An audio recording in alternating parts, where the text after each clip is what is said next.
Right now it's like I listen, like let's try to find a solution.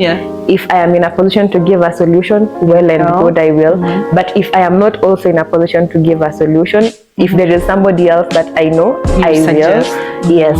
And but if I am not, like it is now beyond me, and I have done all my help, like I've tried to just think about all the other options that I have to help you, and I am not in a position to help you. It, like over time it has been like it's okay, I am not the person who was supposed to help you, but at least I gave a listening ear.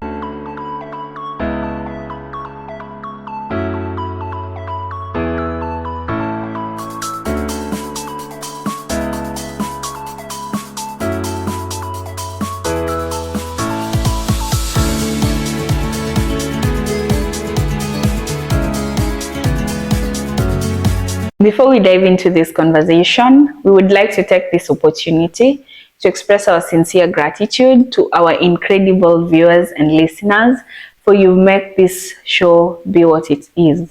In today's episode, we will be having a conversation about communication. We are coming to your living room today. We are talking about communication, matters communication in personal relationships, business. We'll be handling communication in business, and I'm super charged for this conversation. I think I know why, because it's related to people. Definitely, yes. Yes. So I first of all need to know how your week has been. I think even as we are having this communication, let's embody that. Yeah, that's a good start. My week has been okay. Yes. I'm grateful. It's been okay, like literally okay, not the African okay, but not good. No, it's been okay. Yes. Mine has been good as well. At least this week has been a bit easier. Last week was hectic, but this week I think after handling the hecticness, at least right now we flowing. That's really nice to know. So we can begin the conversation with communication, and we'll begin with personal communication. That is why we are coming to your living room today. Your dining table, your kitchen table, we are coming there. Let's see how we handle those conversations. So I think we can just, there's something you had said earlier, and I think you've mentioned it a lot of times, that it's not what you say, but how you say it. You can say something really harsh or bad, but the tone or how you actually relay your message can actually make a big difference. So I think we can start from that aspect. Why do you believe this is very important when it comes to maybe communication? Why do you believe it's very important? I feel like communication is actually like 90% what you say. Sorry. 90%. Let's go back. Let us go back. Rewind. Let us rewind. What you say? No. It's how I know. It's 90% of how you say it. Yes. And it is because 90% of our communication is based on non-verbal communication. True. And like the 10% or even like 93.7%, that is like the ratio. Because you might be saying to me something. You are saying something that is supposed to make me happy, but you are sad. So what am I going to read? I won't hear what you're going to say. True. So I think it is how is in terms of the tone, the non-verbal communication. Why are you laughing? Because I just remembered something, like sometimes you're really angry or you feel like crying, but you're in a position where you have to say yes, but it's like your eyes are tearing or your cheeks are bubbling.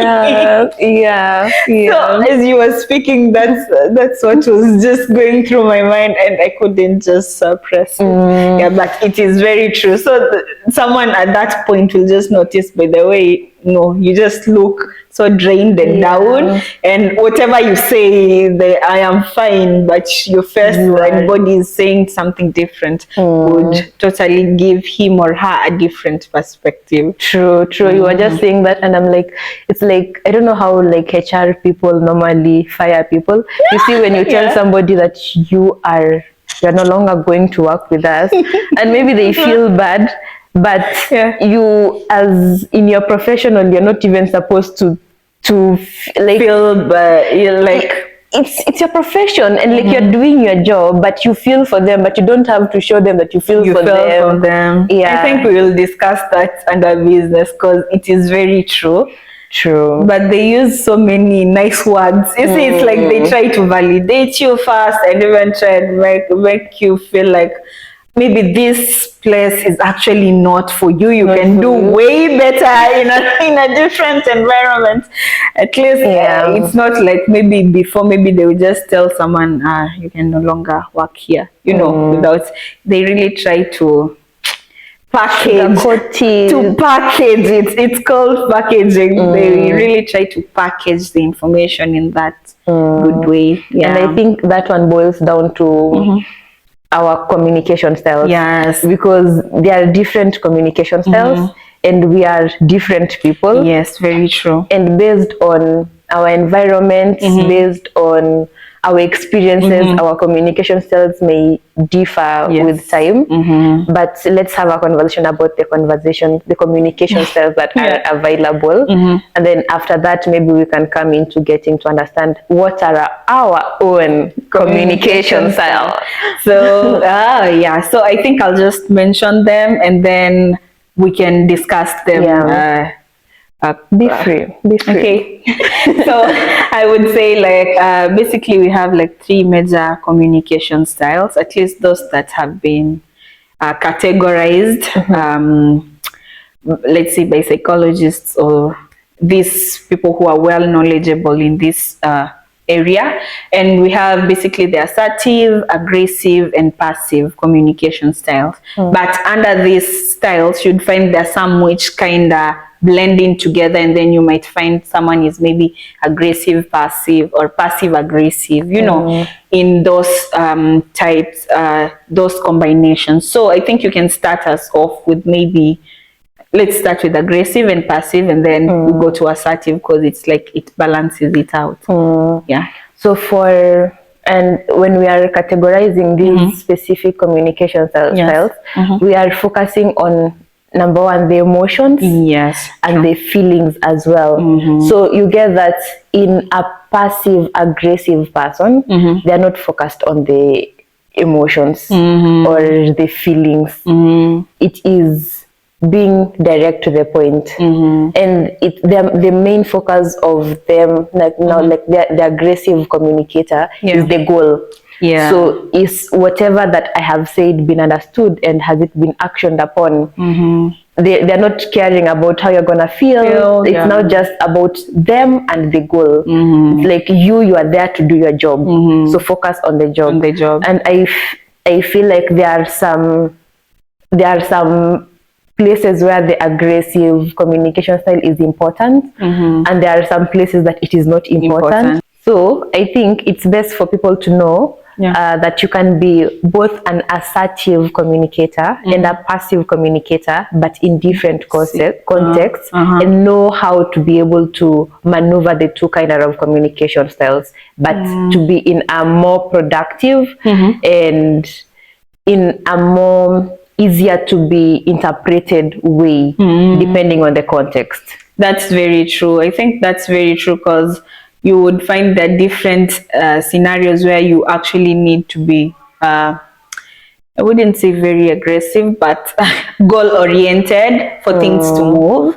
And you can't just be trying to be maybe passive or trying to really put yourself in, it's good to empathize, but it gets to a point where you now can't move forward, or you won't be decisive. And I think there was a mentor I was talking to also again, and she was saying that sometimes it's not like yeah, everyone has good ideas. The way you are saying, you need to filter out the ideas.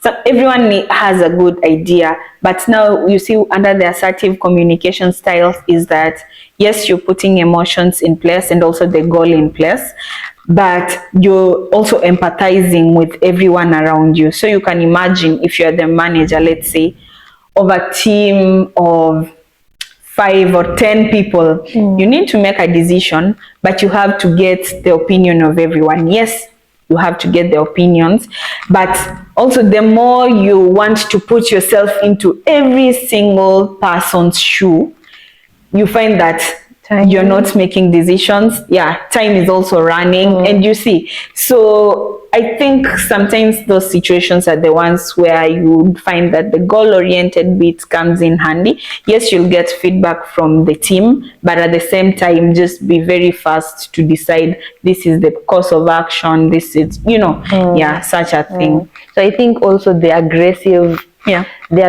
communication style is best if it is used maybe in the business context. Yeah, I would maybe we say can as just well. handle it that more when we are handling the business context. Yeah. More compared to like the personal relationships that we have. But don't you think like these communication styles are also as a result of someone's environment?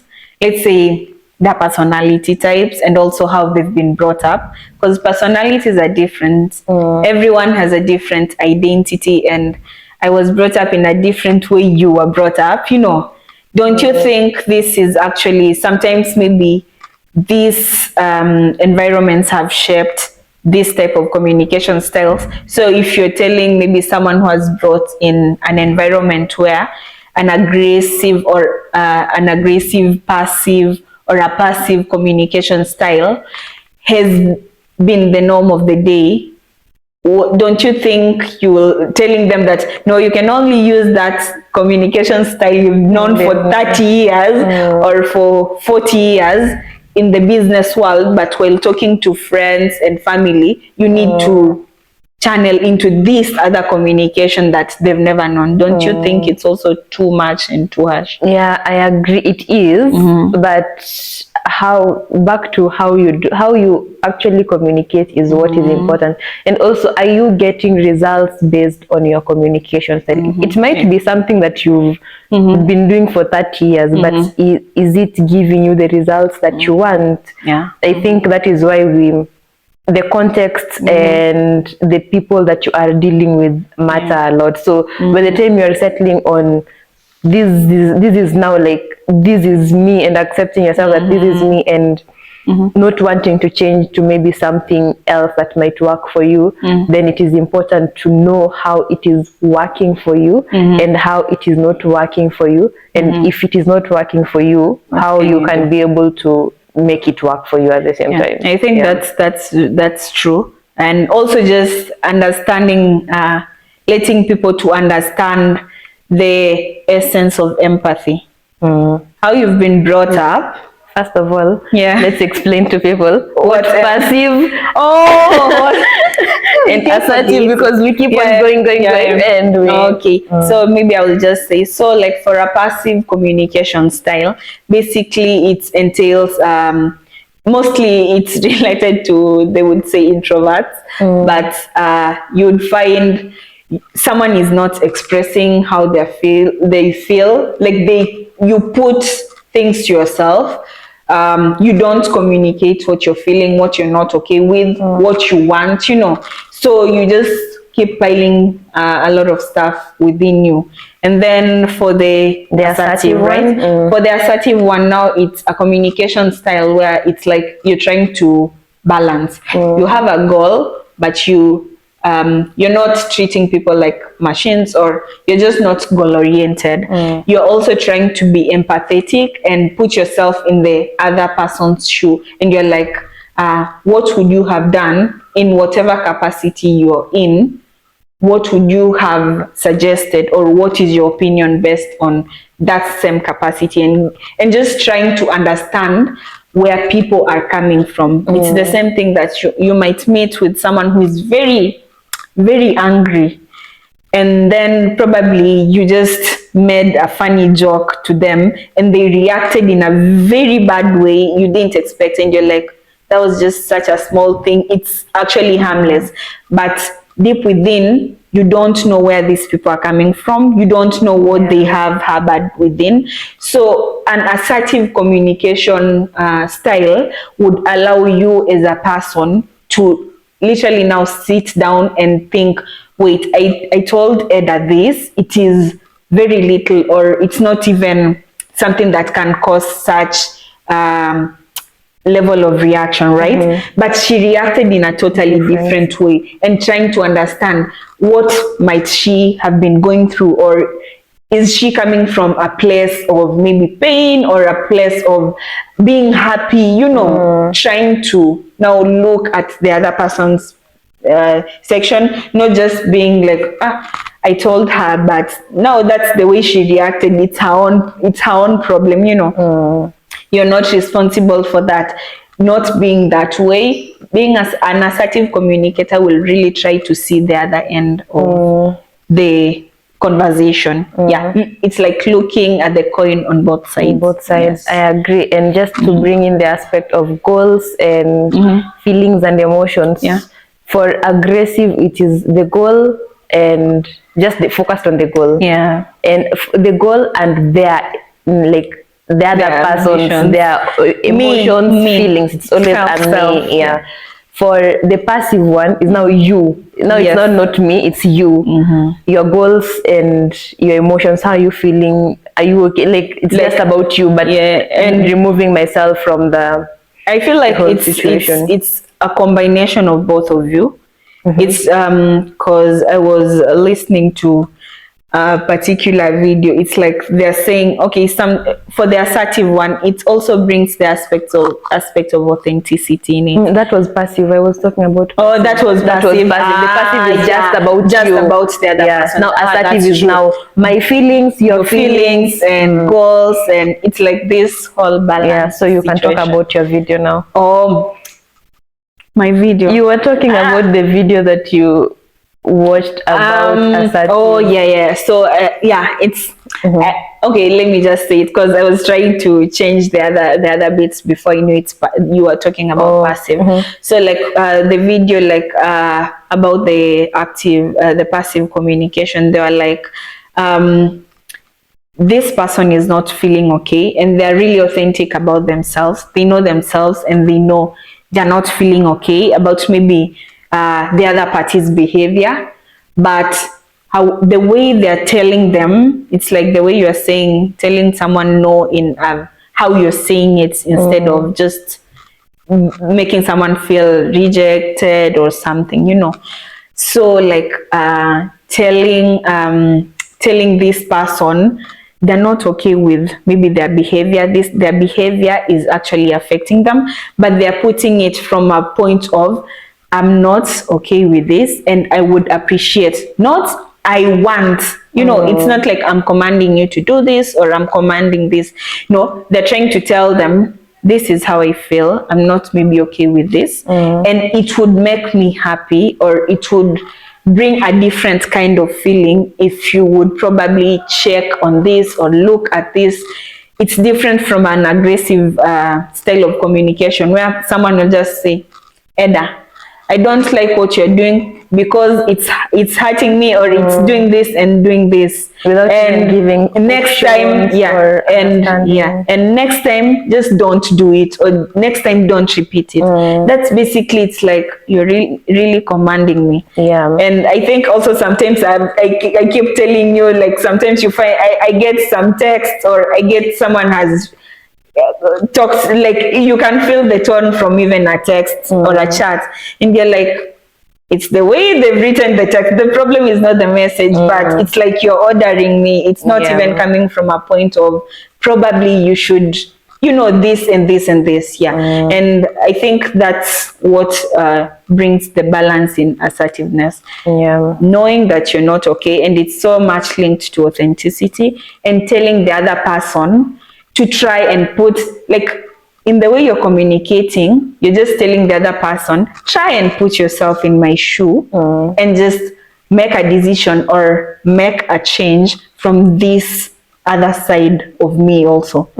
Yes. Yeah, I agree. And I think that is why we need to actually know our communication styles. Yeah. But in all these, we would highly recommend assertiveness, the assertive communication style. That is just our personal opinion. You might be an aggressive, but just see what works for you, and if you are getting the results from whatever that the kind of communication style that you are having, well and good. But if it is not, then or maybe you are aggressive, passive, whichever communication style, but if it is not, the assertive one is even highly recommended with most psychologists and people who have done research around the communication style.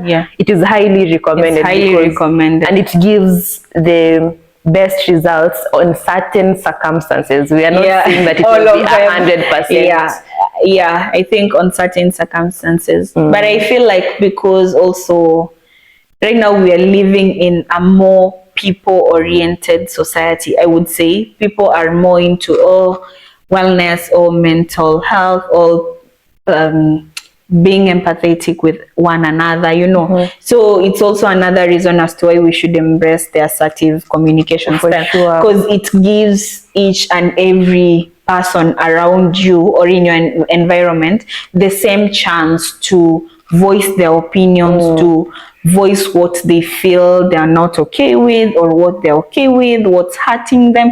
You know, it's giving everyone the platform, not just suppressing all the others around you and just now being the one who's rising and being in a position of power. Because what they say for the aggressive communication style, it kind of gives someone the power. And when they feel like they need to empathize with someone else, they feel like it's like the power is being drawn from them or watered down, you know, which is actually not the case. It's not the case. Actually, when you make everyone around you comfortable to even be open with you, have conversations with you, you get you like high chances is that you will get to grow. And even whatever you are saying, even if you are it's from an authority level, high chances it will be taken in easily and politely and be actioned upon.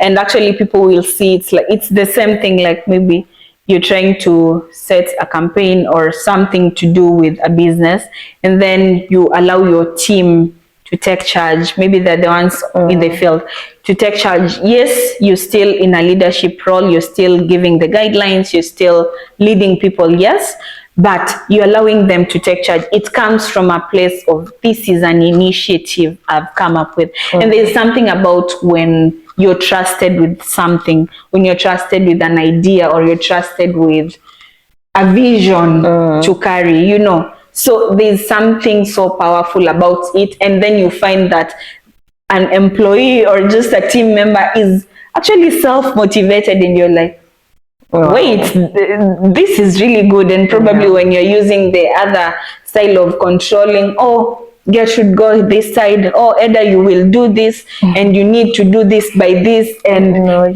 this is this is what you're supposed to do, these are the tasks.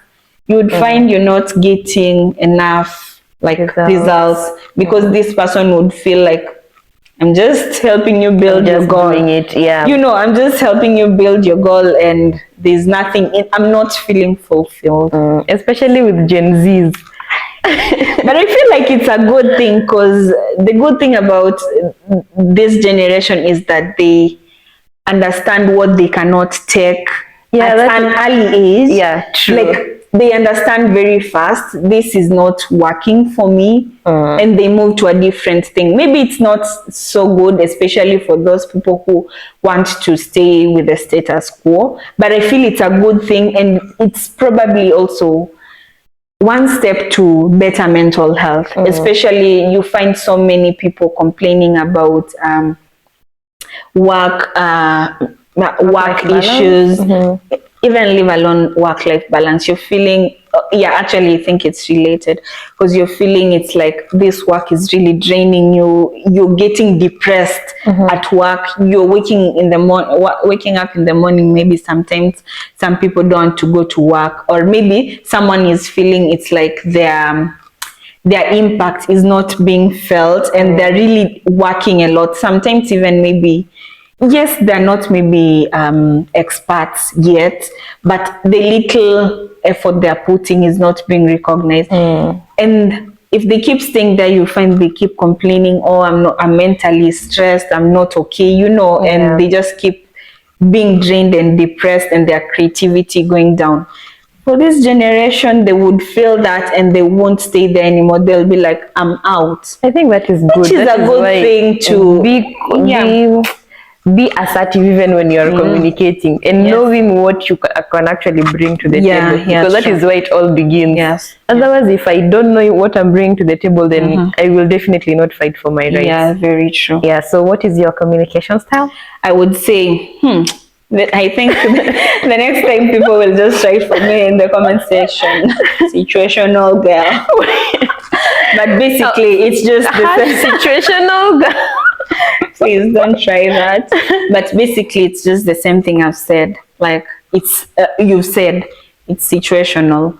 But I would say I'm more inclined to, I would say, I don't know. I think it's a mix. I don't know if there are a mix of them, because sometimes I'm passive aggressive, sometimes I'm assertive, sometimes I'm assertive and aggressive. Because one thing I know about aggressive as well is going straight to the point. They are direct. And I think I keep telling you guys, it's like, please, if you know something is no from the start, just let me know. Just let me know at that point. No, don't keep. It's like we are trying to sugarcoat it. We are trying to package it. 2 weeks, 3 weeks, 4 months, and then it's still the same. No, you've lost time. Yeah. So I think deep within, I normally want this direct kind of communication. Even if it feels hurtful, let it feel hurtful then, but it's way better than going for a long time, and then that period, it's like it keeps draining you, as compared to when you would have known something, or someone communicated something right at the start of the situation. So I would say I'm very inclined to directness, and that falls under the aggressive bit, but I'm also deeply inclined to assertiveness as well, because over the years there was a time I would say I was completely, let's say, I was passive. Initially I was a passive communicator, because I wouldn't even I wouldn't literally communicate. I would just put things within me and just move, do my stuff and move. But over the years I came to understand the power of the aggressive bit, that's being direct to the point, and this is the goal. What are we working, what can we do so that we achieve this goal? But when it comes to assertive as well, I've learned to also really empathize with people. It was a little bit hard long time ago to really put myself in other people's situation, but with time I've embraced that, and I've actually understood, like, putting yourself in other people's situation allows you to really, first of all, embrace or respect the other party, and also respect yourself. Second of all, it removes a lot of mental burden that comes with you, because you can imagine an example I just made, telling a very small joke to someone, and then someone reacts in a way that you didn't expect. Initially, probably you would be like, or am I the one who did it? Like, you will start beating yourself up. But trying to put myself in other people's situation and understanding, just probably they're just not okay. Probably they're just not in the right emotional or mental state to talk about this, or to be involved in this and this right now, helps me to put a lot of mental strain, mental baggage, beating myself up as a result of other people's actions or responses. So I would say I'm kind of there. What about you? For me, even if for a very long time I was passive, I was a passive communicator, but right now I felt like I was passive because I didn't know my worth, or I didn't know how to step up. Like I didn't have that confidence to just step up and speak for myself. Yeah. But as you grow up, you just have different experiences and you want better for yourself. Yeah. Right now I'm more of an assertive communicator, but now even with being an assertive communicator, because I normally try to understand, why did you do that? Yeah, true. And also even like myself, putting myself also, like, how do I feel, and how could I have changed it? Yeah. But trying to, even if I am asking you how you are feeling about it, trying to avoid how you are feeling to get into me, because now it can be a burden. At first, initially it was a burden for me, because now you tell me, maybe I ask you, how are you? And you're like, I'm not feeling okay. Yesterday I will listen empathetically, try to put, let's have a conversation about how you are feeling and everything. But I am not trying to make it my burden. Oh yeah. So it's like I'm detaching myself, I'm empathizing and everything. But you're detaching yourself from that emotion that you are about to spread. Exactly, because it was a problem. It was a really big problem, because now I could be sleeping and I can't sleep properly because Gertrude told me that she was not okay, because now I have not given her a solution on whatever that she can be able, or maybe I feel like I was not helpful enough. But right now it's like I listen, like let's try to find a solution. If I am in a position to give a solution, well and good, I will. But if I am not also in a position to give a solution, if there is somebody else that I know, I will. Yes. But if I am not, like it is now beyond me, and I have done all my help, like I have tried to just think about all the other options that I have to help you, and I am not in a position to help you. It, like over time, it has been like, it's okay, I am not the person who was supposed to help you, but at least I gave a listening ear. So like over time, that is how it has been, and I think it is working for me. Because most of the time I still have like the passive, because that is how I normally start my conversations. I don't know, for most people who I normally have conversations, they're like, sometimes you make me talk a lot, but it's because I come to talk to you based on how it's about, because you know people like talking about themselves so much. So if I come to start a conversation and then you are talking something mostly about yourself, high chances you will continue pouring and pouring. So I feel like I have that power within me to remove that from people. I start with the passive one, and then now over time I try to regulate the communication, the conversation, to now be more of an assertive way of having the conversation. That's really a good way of like looking at it or approaching it, actually. And I feel sometimes this kind of communication styles, I think we deal a lot, especially maybe when it comes to friends or even family. And I feel like understanding these communication styles helps us a lot to understand our friends as well. Even family. And family. Oh my God. You feel like, it's like, I was talking to somebody and they were telling me, you know, when I speak to this sister of mine, they listen to me. But when I speak to my brother, it's like he doesn't listen. I'm like, there is a role that you played in that conversation. You know, if I speak maybe to Eda, she will understand and we will try to reason out. Is this, like, she will try to be objective. But if I speak to maybe somebody else, even if we are in the same family, I know she's not, he or she's just normally like that. I can't change it. So if I continue focusing on why is this person trying to be this way, and I cannot change it, there is no way you can move. True, very true, very true. But at least it also just helps us to understand, the way I was saying, like it helps us to understand from what point are they coming, you know, like how are they in whatever capacity or in whatever shoe they are wearing, you know. Because sometimes, yes, we might say, maybe like for me, maybe you're my friend, you react this other way, you like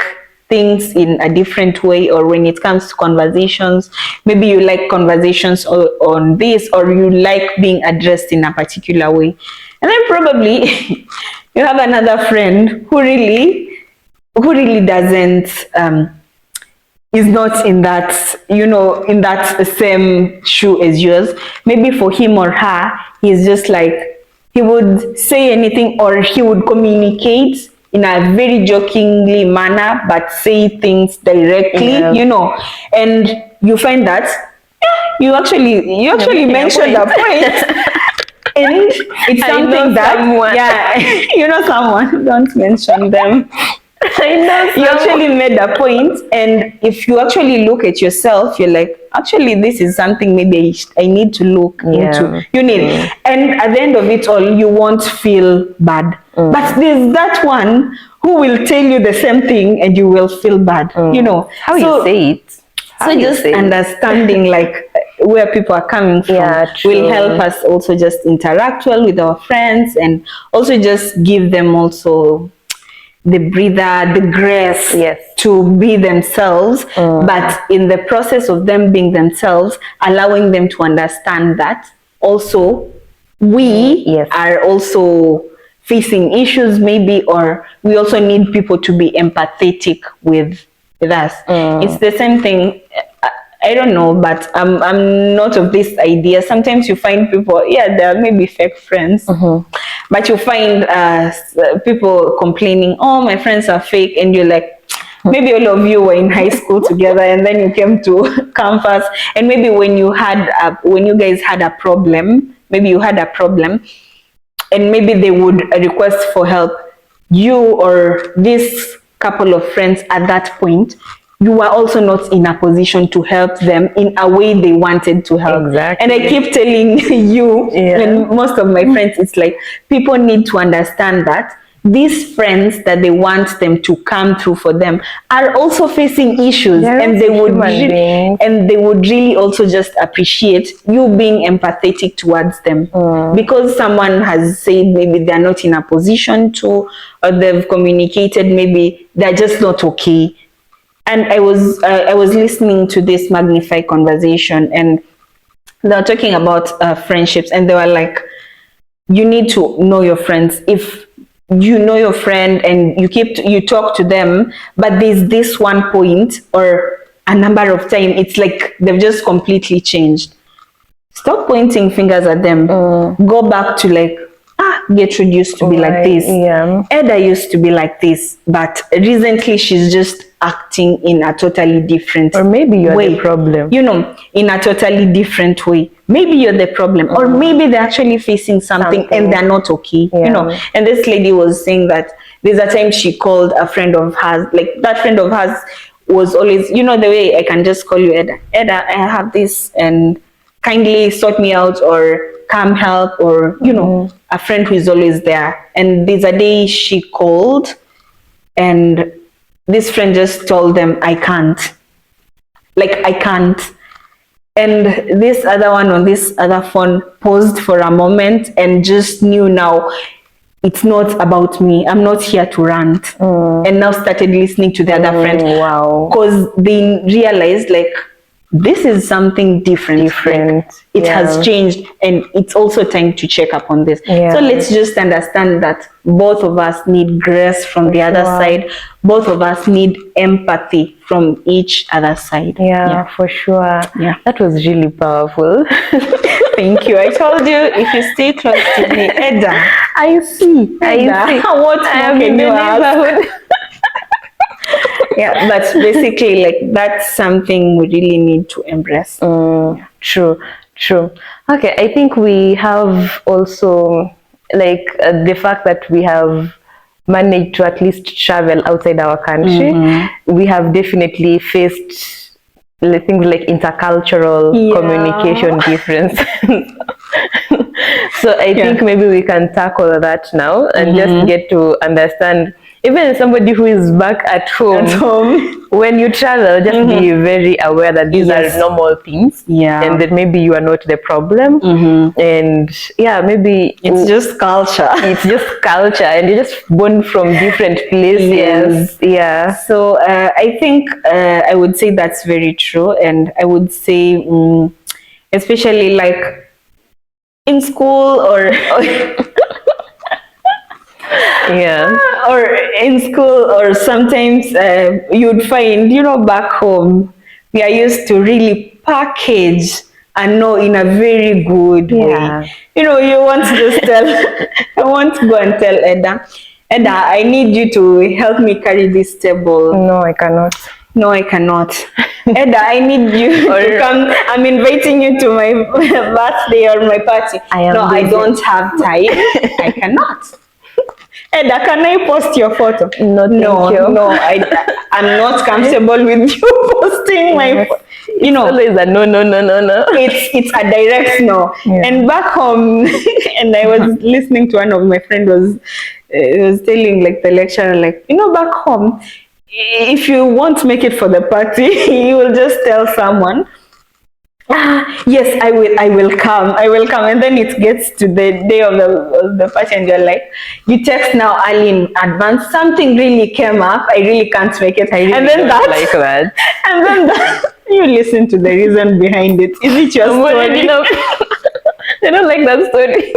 He was saying that at the end of it all, at least if you had said no, I won't come, this person will feel like you're not their friend, you're kind of rejecting them, but if you said you will come and then something came up later, they will see you actually just wanted to come, but it's just I don't like that. I don't like that at all. I also don't like it. Like, you would rather say no, I'm not coming, or if you're saying yes, you're coming, be sure you're coming, and let that emergency be something that actually just came up, not an excuse you had already made initially. And you can always be using that excuse, because now that is the problem. Okay, now that is why we have the cultural differences now. And I think for me, it's something I loved about the culture here. People telling you directly, their mind. Because one of the people we were interacting with was like, for instance, like the no and yeses, they feel like if they don't tell someone the truth, if they tell you yes instead of no, they're actually hurting that other person. And for our case, if we package the no in a good way, and then later on, now you just, it's like you're understanding by impression. It's a no, like we feel like we've hurt you less, or we've not hurt you, which should not be the case. And I feel, for me, I love that culture, especially of being direct with people. It saves a lot of time. It saves a lot of time, and it gives you some mental clarity about so many things. Sure. Something else that I have seen as well here is eye contact. Actually, you're having that conversation with somebody. Now, we can be able to have eye contact, and it signifies that maybe you're listening. Even like this nodding, you're listening. But there are some cultures where eye contact is, it's you cannot maintain eye contact, especially with maybe elders. I think even like in Kenya, there are still some places where you cannot do that, like the traditional areas. Some people who are really into tradition, you can't have an eye contact with them, with maybe your elders. Actually, somebody, I think it was from South Africa, who said that even like going to, when you are meeting, I don't know, like your grandparents, you have to sleep, to lie down. But you see, that is just cultural differences. That's cultural difference. And we have to be aware that they are happening, and also give them the capacity to also express themselves, because we would need the same grace extended to us while expressing our own culture. Just because I know something and I'm used to it does not mean that that is the the truth. That is the truth. And That is the only way. Yeah. There's so many other ways. And just because you grew up knowing this doesn't mean that that's the only way. Yeah. Be open to embracing other people's Yeah. ways, but also filter, as you had said. Exactly. What works for you. Exactly. Yeah. And I think this brings us to like now the business context. And I think I was thinking of especially just to take you back. I think just something that I would like to emphasize is on the empathy. Oh yeah. Especially when we are dealing with personal communication with our friends, our family, our romantic relationships, like having that open communication, number one, and empathizing on the other person. Empathy is different with sympathy. So yeah, it is very different. Empathy is just getting into the other person's shoe and getting to understand how they are feeling. Maybe if you are in their shoe, you could be feeling that specific way. Yeah. But sympathy is just like sympathizing, like, Please, you know. I wanted to say it in Swahili. Just feel what? Don't say it in me. Huruma. Yeah, you know, like, and you see that it's like the victim mentality. that does not help. Yeah, that's the best way we can explain. Yeah, so let's try to be more empathetic and have open communication. Even if we are assertive, we can be direct with what we want. Yes. And you being direct does not mean that now you stop being maybe an assertive communicator. It's good to know what you want and say it. Yes. It saves time, it saves energies as well, and even sometimes money. So let's just hard to bring it. Yeah, because finances is a big topic. So I think, and when it comes to personal relationships with our friends, with our families, it's a very big topic. And we have seen families who have broken up because of money. We have seen friends who have broken up because of money. So it's a big thing. So let's just try to have the open communication and empathize a lot. Yeah, that's wanted to insist on that.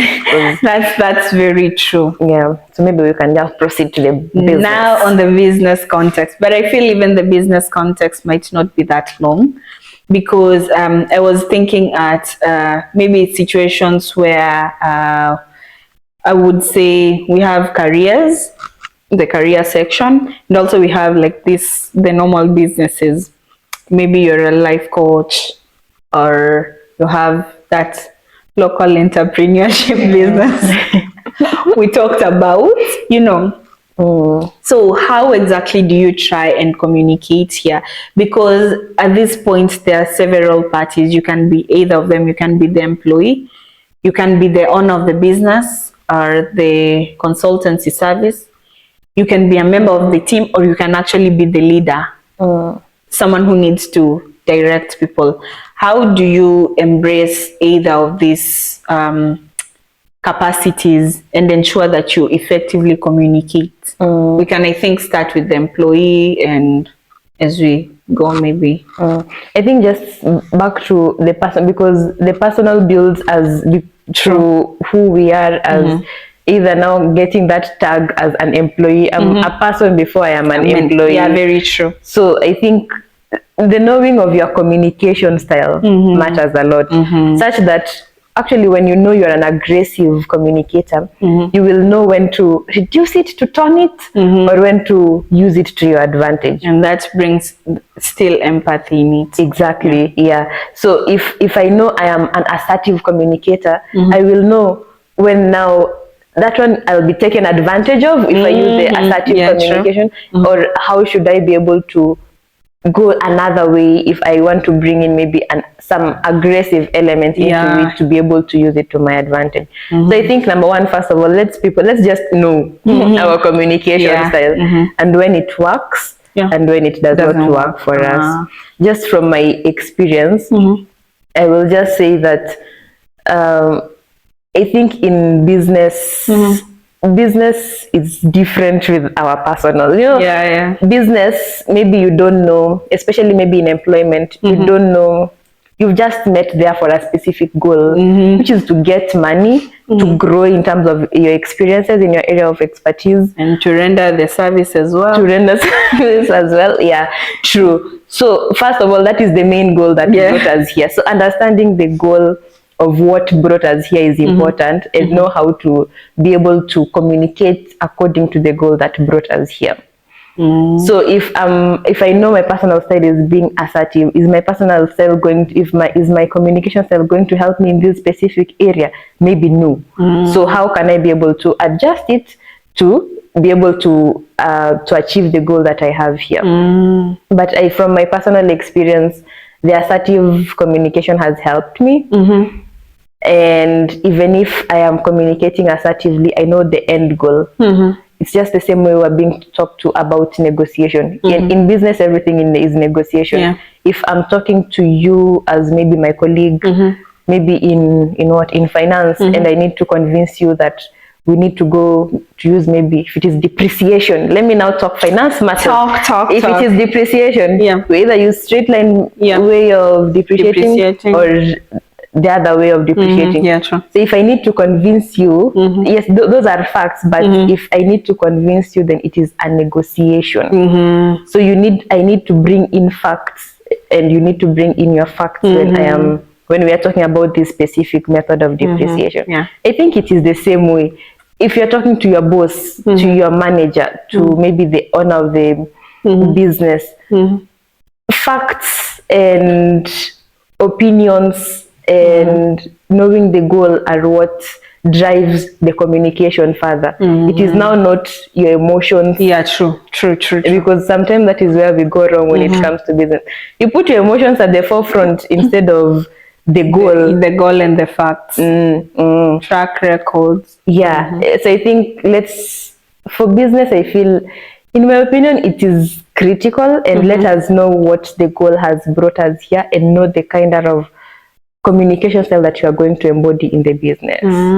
I think that's really powerful. And I would say also, maybe for the business or as a leader, if it's a business, or even if you're dealing with also employees, probably you can also try just and use those, like the way you're saying, know when to use the aggressive, know when to use the assertive, but understand that as you're using all these methods, you're dealing with people. You're not dealing with machines or blunt objects which don't have feelings. So really, if you really want like something that's so people oriented, or people feel like it's coming from them, would probably flourish more as compared to situations where it's like a pressure, and pressure just coming from you as a person, like we're just doing things that you're actually doing. And then let's not forget, we don't know everything. I can be the boss, or you can be the boss, but one of your employee is very creative, or is very, very curious, and they know trends around the world, they know what's up, they know so much that can be used here. For you, probably you're just always coming, doing the routine. Did you do reports? Yes. What are the sales today, or what are we doing today? What's the goal? Was it met? Yes. But there is this employee who knows so many things, maybe technology that can be used here to improve. So if you're not allowing them to express their ideas, to really bring out their creativity, and this is through assertive communication, then you probably won't even scale up to higher levels, because we will always be using your same method. Maybe you're limited thinking because you're also not trying to learn so many things in the industry. And also when it comes to tests or preferences, there's someone who loves things to do maybe just with technology. There's someone who really is interested, let's say like you, wellness and people. They've really understood how to deal with people, how to deal with maybe customers, clients. There's someone who has really understood how to deal with products. So even in that team, you can really understand that this person might actually be of greater benefit in this other section of the business, rather than what I hired them, and not just also reaching to conclusions every single time. Maybe, oh, you did this, maybe you're fired. You've not looked at the other capabilities of this person that can actually bring something more to the business. Yeah. And I think I normally like what you normally do from the projects that we've worked with you. You as a leader, you really try to let people talk and you give people chances. You're like, okay, you've not done this, or it seems like this is not okay. Like it's like you're not capable of doing this. What can you do that you feel would be comfortable with you and would be less of a burden to you? And you want it to come from that person. And even if they still do not do it, you're like, which area? Or like, even if it's carrying water for the entire school, maybe that's what you if carrying water for the entire school, or giving flowers to everyone in the office is what you can do best, like that. But that's a very weird example, of course. I don't. Your job can be on Valentine's Day. Every day is just your job is to make everyone in the office happy. Maybe you come by 8 and you're just like very happy, greet everyone, make people smile. Like, just think of your creative ways, please. I don't know if it's possible, but actually you can be like in the HR department where it's like maybe customer service, like there is something for everyone. So you see, your team, even if like you allow them to really thrive in what is comfortable for them, what they would enjoy doing, and not just being like, no, this is what you're supposed to do. You're supposed to be doing reports and doing this, and this person is not really interested in that, or they don't have that capability, or they're feeling it's really stressful to them. You understand? And I really like that about your leadership style. You really try to give people that chance, which is a good thing. It just reminded me of where I was working before. My first place I ever worked in, not my first, in my finance expertise. There was something in the office that was going about. It was more of being the person where people go to when they have problems, and then you take to the management those problems, and then how you can be able to figure out. So there was this survey, they were choosing somebody who can be able to take that lead. So I was chosen to take that lead. Wow. And I became so good at it such that now my finance was like my number two job. My number two job.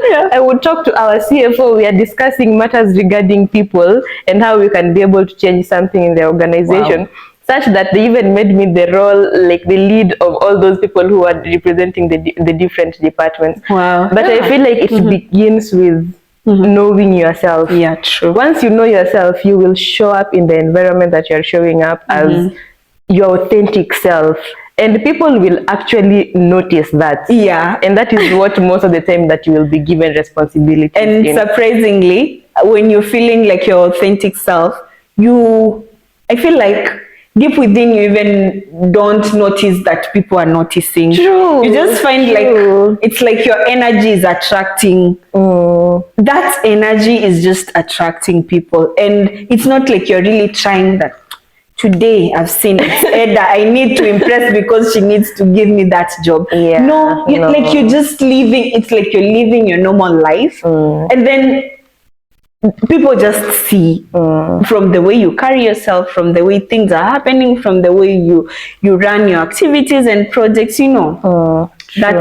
That's the real truth about it, and it's a really, really good thing. And I think also, just as you have spoken about leaders just knowing their team's strengths, it's very important, because now things like, aside from me being there as a finance person, as a marketing person, maybe I have something else that is hidden.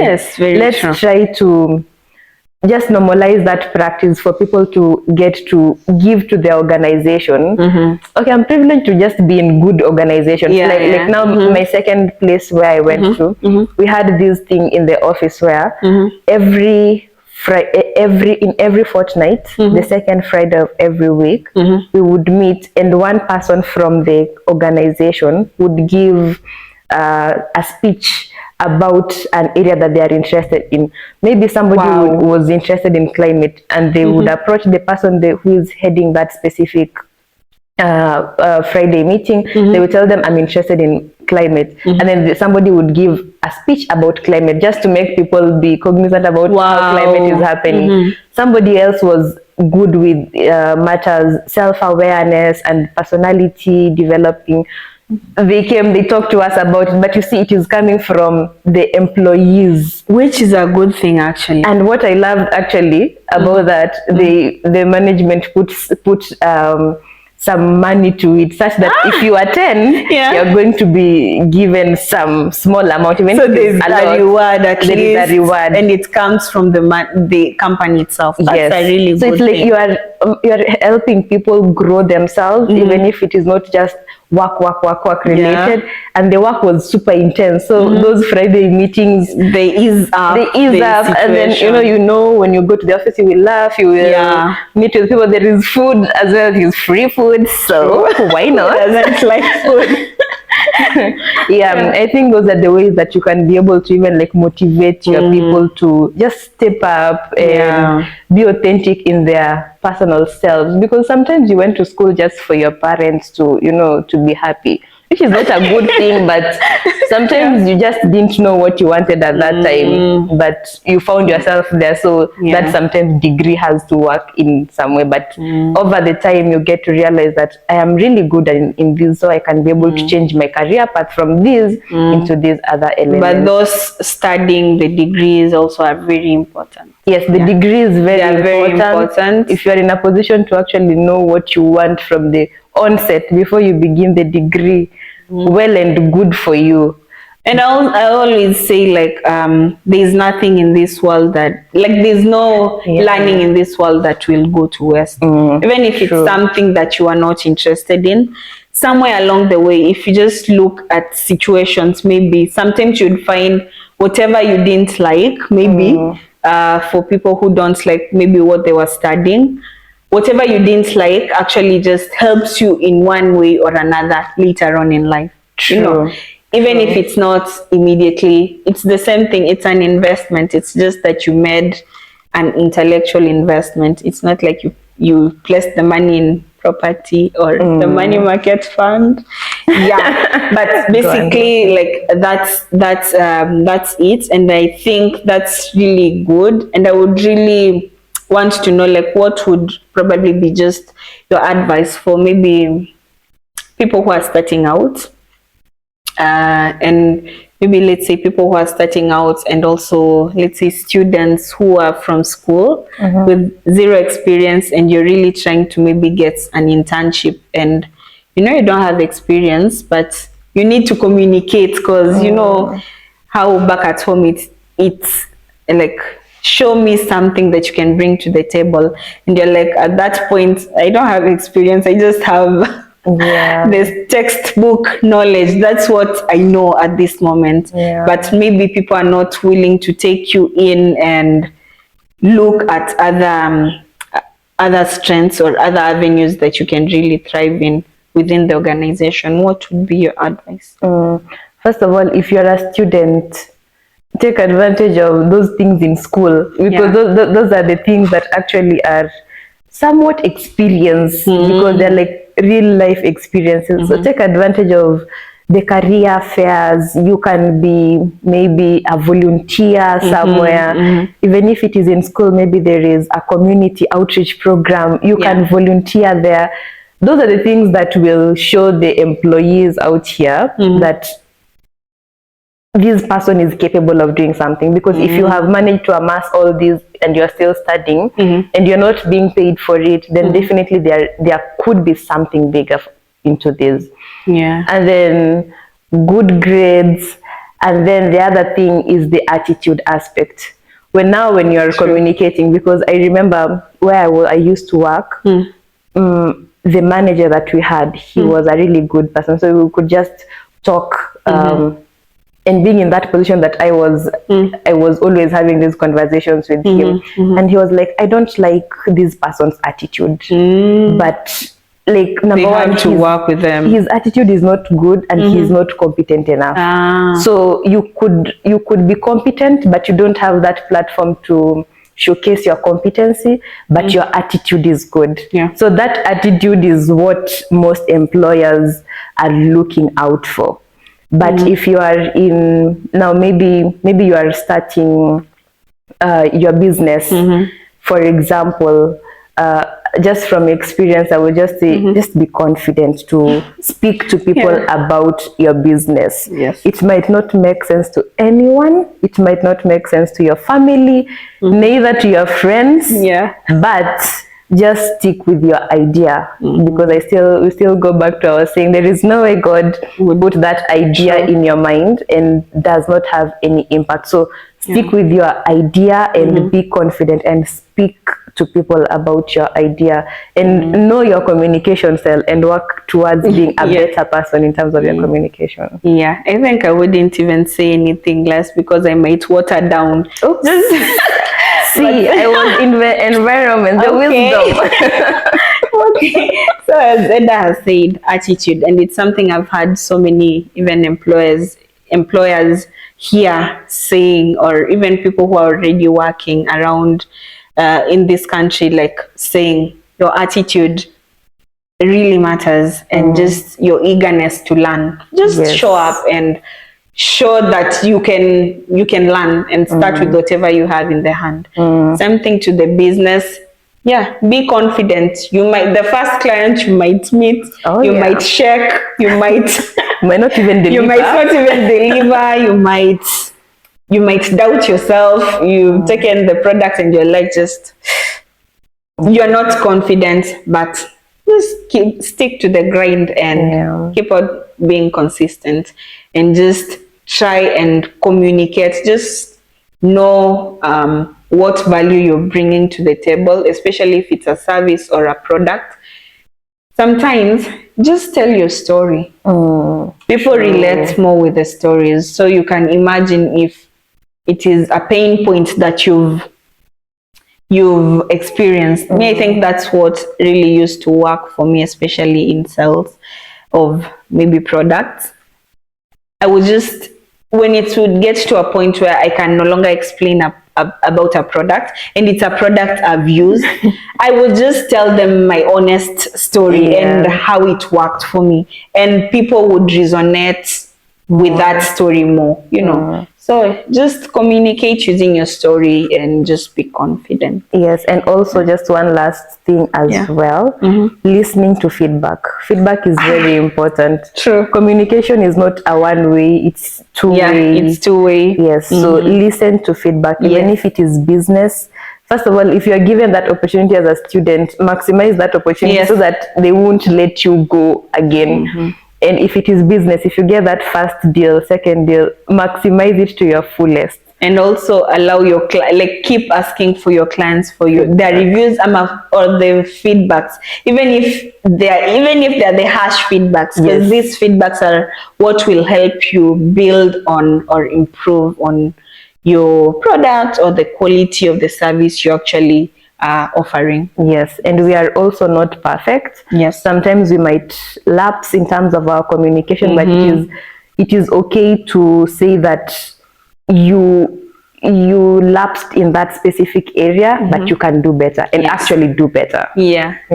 Okay, that has really been interesting. And just remember to subscribe, leave your comments also on the questions that you want us to tackle for the wrap-up segment, and then we'll see you then. Until next time, bye.